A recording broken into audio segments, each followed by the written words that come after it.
Hey, it's Mike from 424recording.com. In today's video, we're going to take a closer look at the DM1 drum app and some other features that we didn't cover in the last video. The next screen is all of your effects. Say you want to add a phaser to this. You can mix in how much you want with this slider down here. This is like full blast. This is, you know, about 25% of the way. Whatever. And then with the dot, you can now adjust the parameters here, the ratio and the threshold.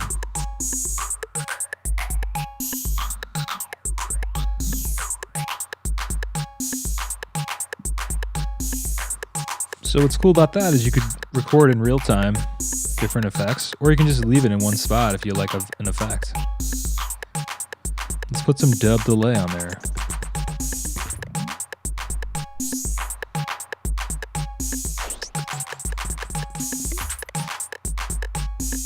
That's cool. All right. And then as you can see, there's more effects. And they added some, again, since the last time I did this. Texturizer. Robotizer. Cool. Well, I like dub delay. So now something else that I never realized for a long time with this app was you can actually add two effects. And the way to do that is just by clicking Effects 2. And now you can add a separate effect. So say you want to compress it. Let's do it.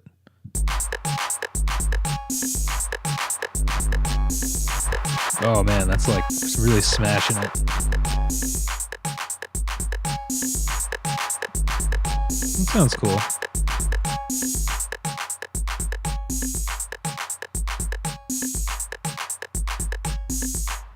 Well, that gives you an idea then of the effects. Big thing there is you can do two effects. I never realized you could do two. It took me a long time. Even though it's right there, it's so small that I overlooked it. On the song page, now you can just create a new one, create a duplicate, which is useful if you want to, say, copy that song and then change some stuff, but keep the original. Load will load all of your other songs and banks and things. There's a lot of stuff on here that I've used and stuff I'm working on and etc. You can also import, export, which is useful. Say your buddy is working on one and wants to send you his track, and you can import it onto here, or you can export yours out, which is also useful. Templates, so they just have their own little, you know, here's a krautrock template.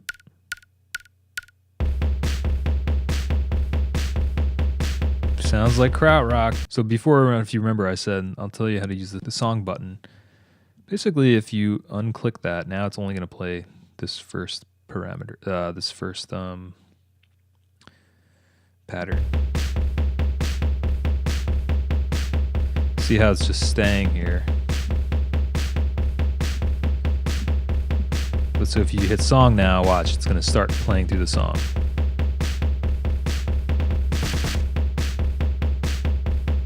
Cool, right? So what that allows you to do now, let's go back and load our song CG. I don't know. Let's go back and load CG. Okay, so now in the timeline, I can say, remember I made that pattern before, the second pattern. I can now drag that up to the timeline here, and now I can play my song and make it a song. So let's say I want my song to be one full pattern and then two of the break and then back to the full pattern. So that first one's 32 steps. These are 16. And then say you want some silence, and then it's going to go back.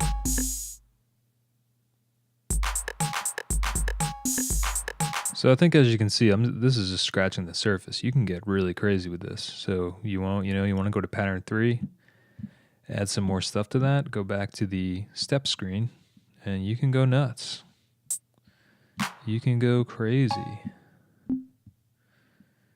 Let's hear what we got. It's going to be nuts, but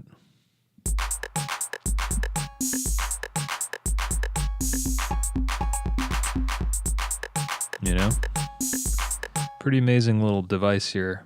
Pretty amazing little app for $1 or however much it is now. When I got it, I think I got it for free, but You know, even if it was $5, $10, I think it's well worth the price. So yeah, that's a basic rundown of how to use the DM1 drum machine. Oh, we forgot about the tools section. So this is very straightforward. You got your tempo settings. You can just click on it, put whatever tempo you want in, hit apply, and that's what'll happen. Swing is pretty important for different types of music. That's what's going to give it more of a natural feel. You know, now it's got a little bit of a swell swing to it. It keeps it from being too robotic.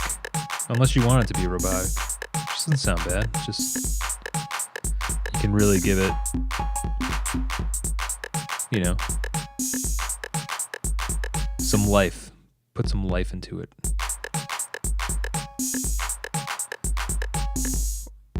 Yeah, or you can use the sliders to adjust too. Now we got like a break beat here. We'll just go back to 20. And we'll do like a 50. I usually do about 50 swing, just to give it a little something. All right, so then song loop is gonna be, you turn it off and you go back to this, it's gonna just play through to 2, you know, and then stop. But I like to leave it on because I like to jam out for a while. Audio on background, so that's if you turn it off and you close the app, it'll shut off. And if you just put it on, it'll play in the background. So you can back out of the app and then have it playing in the background as you tune your guitar, or as you, I don't know, open up a different app and check your YouTube, but you want to check, you know, what you want to listen to, the beat that you just made. So that's audio background. Randomizer is exactly what it sounds like. Help is exactly what it sounds like. Export allows you to export either the pattern, the song, and to various destinations. And also with 2 different formats. This can take a while, depending on how long your song is and what you choose as your export settings, but it's very useful. I'd recommend exporting things to Mail or iTunes if you want to use them on your computer. The iTunes thing, I'll have to probably just do a total tutorial on how to do that because it is confusing, but once you figure out how to do it, I guess it's the best way they could figure out to export tracks that are very long. Link. This allows you to use Ableton Link with different apps that support that feature, basically allowing you to chain together multiple apps. MIDI is exactly what it sounds like. I unfortunately have never used the MIDI on it, so I can't say, but it does have MIDI for all you MIDI users who are interested in the MIDI. Somebody's used it for MIDI? Hit me up in the comments. Let me know what's up. Don't forget to subscribe to my YouTube channel, you nerd. Godspeed, my friend. The DM1 is a sick app, and it costs only $1. The DM1 is a great app, and I think it's worth any amount of money. Get the iPhone version because the Mac version is pretty buggy, at least the last time I used it. It's my favorite app, I think, ever, so it's a great tool and one that has so much depth to it that you'll be playing around with it for years to come. At least I know I have been. Peace.